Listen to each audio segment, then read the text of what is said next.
Y'all are interested in the hearing that just took place in January 2nd, 2024 for Measure 114, What Happened?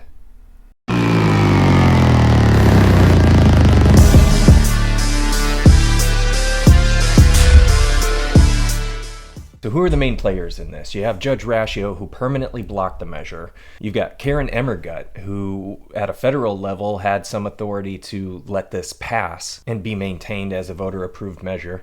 And then, yeah, you have a bunch of other people. I mean, another couple of main players, I guess, would be Tina Kotek and Rosenblum. I'll just say one thing about Kotek. She is the acting governor in Oregon.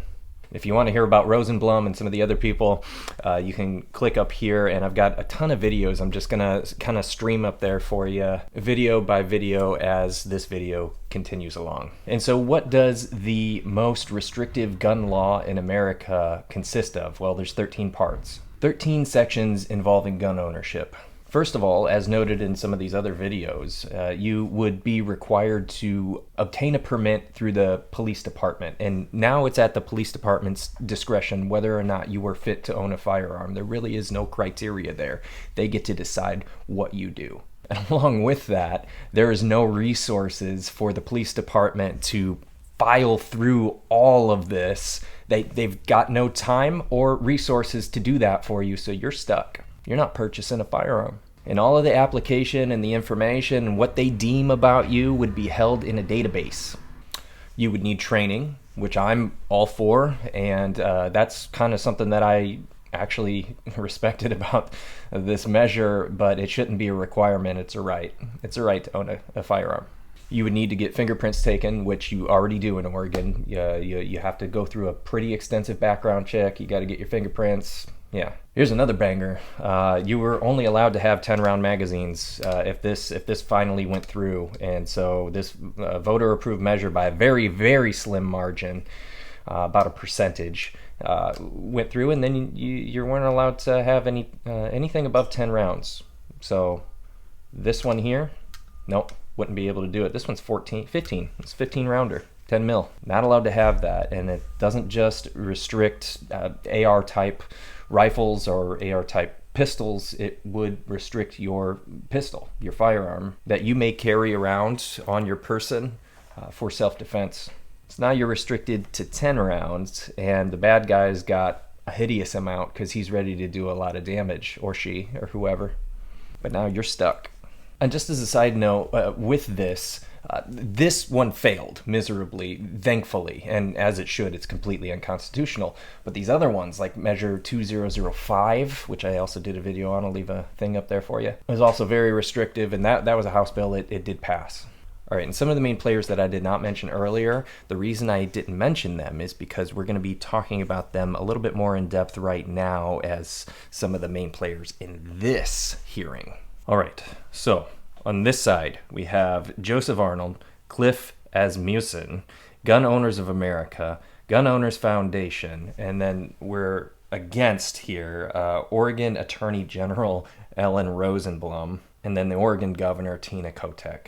There are some other players involved in this, but here are the two main sides. All right, and Rosenblum and Kotek, they are the defendants in this case, obviously, because they're trying to appeal or get rid of this blockage that Raschio decided. And remember, his decision was this is completely unconstitutional. It's not going through.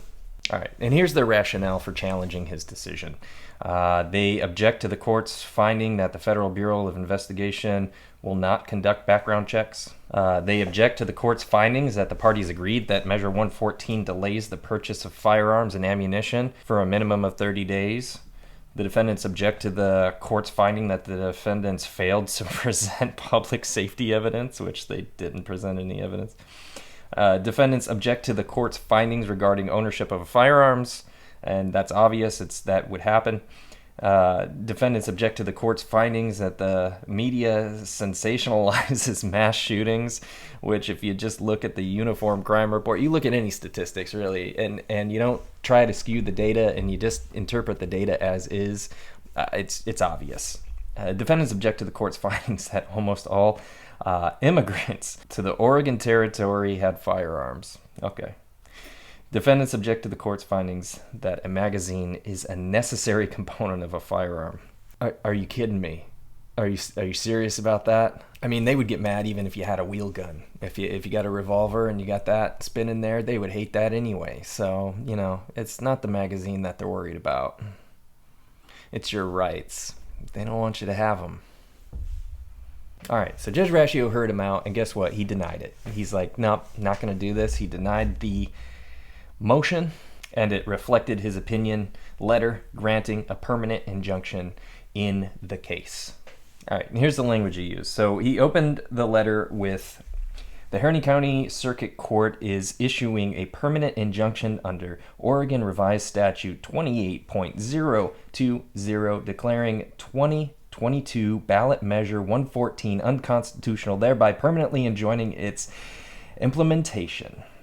The court finds the plaintiffs have shown their rights to bear arms under Article 127 of the Oregon Constitution would be unconstitutionally impaired if ballot measure 114 is allowed to be implemented. And then in his conclusion, he basically just reiterated and said, the court, using its equitable power, declares and adjudges ballot measure 114 facially unconstitutional in all of its applications under Oregon Constitution, Article 127. The court makes this declaration to settle and to afford relief from uncertainty and insecurity with respect to the right to bear arms in Oregon. Ballot measure 114 is permanently enjoined from implementation. Okay, so there you have it.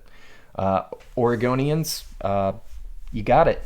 You got your rights back. So you don't have to worry anymore. We've been doing this for almost 2 years now, so you've had to suffer through that, whether or not you would get your rights, your God-given rights taken away. But the wait is over. You don't have to speculate anymore. And if you got a magazine with 15 rounds, don't worry about it. It's yours. You've purchased it legally, and they can't fine you or put you in jail.